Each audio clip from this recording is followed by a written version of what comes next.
Joe Burrow just met with President Joe Biden, and this meeting is about more than just a photo op. It's a convergence of two influential figures from different walks of life, each with their own unique story to tell. The Cincinnati Bengals quarterback has been making waves on and off the field, and his confidence is infectious, inspiring a new generation of football fans with his fearlessness and unwavering dedication to his craft. As he walked into the meeting, Burrow was likely thinking about the upcoming season and how his team can build on their previous success, drawing from the valuable lessons he learned from his college days at LSU, where he led the Tigers to a national championship in 2019. The experience of playing in the intense SEC conference, coupled with the guidance of his coaches and mentors, has undoubtedly shaped Burrow into the leader he is today. You're watching Sports Flow, your daily dose of everything sports, where we delve into the stories and personalities that make the sports world so fascinating, and Burrow's meeting with President Biden is just the latest chapter in his ongoing saga. What makes this visit stand out is the backdrop of other teams skipping the White House entirely. The NBA champion Oklahoma City Thunder, for instance, declined their invitation to the White House, citing a timing issue as the reason they would not make the trip to Washington. For Burrow and the Bengals to show up when a reigning NBA champion opted out sends its own message about how the young quarterback views these moments, not as distractions, but as part of the responsibility that comes with the platform. Here is where the story takes a turn, as Burrow and Biden met in a city that mirrors Cincinnati's own transformation in recent years. Cincinnati has undergone significant changes, with a revitalized riverfront anchored by the bank's development along the Ohio River, a thriving arts district in the Over-the-Rhine neighborhood, and a burgeoning food scene that earned the city national recognition. The Bengals have faced numerous setbacks and injuries in recent seasons, including a torn ligament in Burrow's right wrist during the 2023 campaign that limited him to just 10 games. From a statistical standpoint, the Bengals showed marked improvement under Burrow's leadership before that injury, ranking in the top 10 in total offense and leading the AFC in several passing categories during their 2021 Super Bowl run. What a lot of people forget is how Burrow established himself as a locker room leader long before he started putting up elite numbers. According to ESPN's Jeremy Fowler, Burrow won team over during an internal meeting on racial injustice in 2020, when he was still a rookie who had not yet taken a single regular season snap. A former Bengals staffer told Fowler that Burrow spoke with conviction and vulnerability during that meeting, earning the trust and respect of veterans who had been in the league for years. That moment, which happened months before Burrow ever threw a touchdown pass as a professional, set the tone for the culture shift that followed in Cincinnati. That culture shift reached a fever pitch during the Bengals' playoff push. According to reporter Slaughter, who spoke with someone who attended a team meeting, Burrow emphatically told the room, "Why not us?" along with a few expletives, telling his teammates that nobody had beaten them that year unless they had beaten themselves. The source said the speech sent the entire team into a frenzy. It was exactly the kind of raw, unscripted leadership that coaches cannot teach and front offices cannot draft for. Burrow's willingness to put himself on the line emotionally, not just physically, is what separates him from quarterbacks who simply manage games. Biden, for his part, has always positioned himself as a sports fan, but his connection to the name Burrow extends beyond the gridiron in an unexpected way.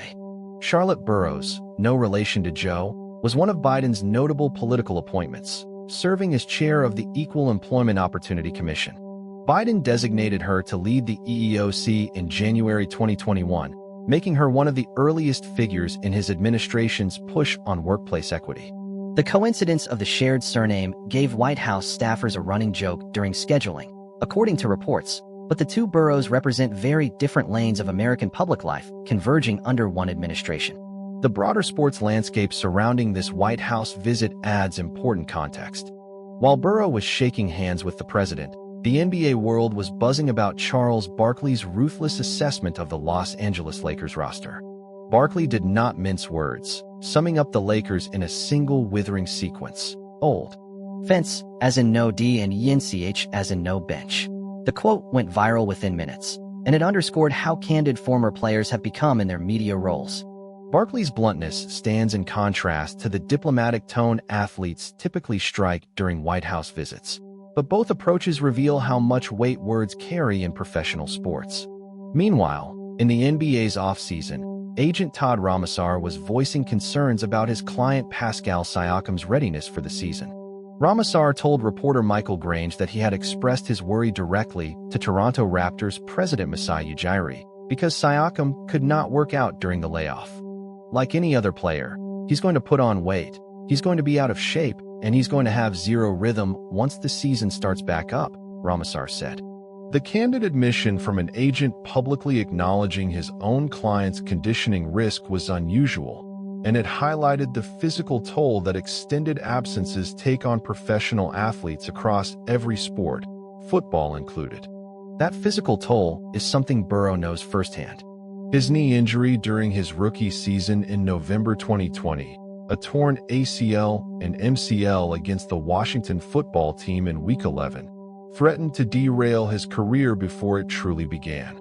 He returned for the 2021 season and led the Bengals to Super Bowl 56 in Inglewood, California, where they fell to the Los Angeles Rams 23-20. The following year, Cincinnati reached the AFC Championship game again, losing to the Kansas City Chiefs 23-20 at Arrowhead Stadium. 2 conference title game appearances in his first 3 healthy seasons placed Burrow in elite company alongside Patrick Mahomes and Josh Allen as the quarterbacks defining the AFC's next era. Burrow's visit also carried echoes of past White House sports traditions. Presidents have hosted championship teams since the 1860s, when Andrew Johnson welcomed the Brooklyn Atlantics Baseball Club.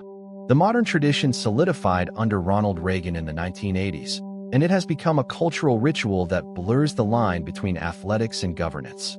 Some teams, like the Golden State Warriors in 2018, have publicly declined invitations for political reasons, while others, like the Oklahoma City Thunder this year, have cited logistical conflicts.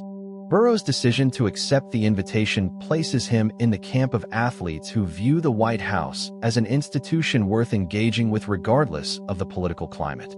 The Bengals front office has invested heavily in keeping Burrow upright for the long haul. Cincinnati used first-round draft capital on offensive lineman Jonah Williams in 2019 and added guard Alex Kappa from the Tampa Bay Buccaneers in free agency ahead of the 2022 season.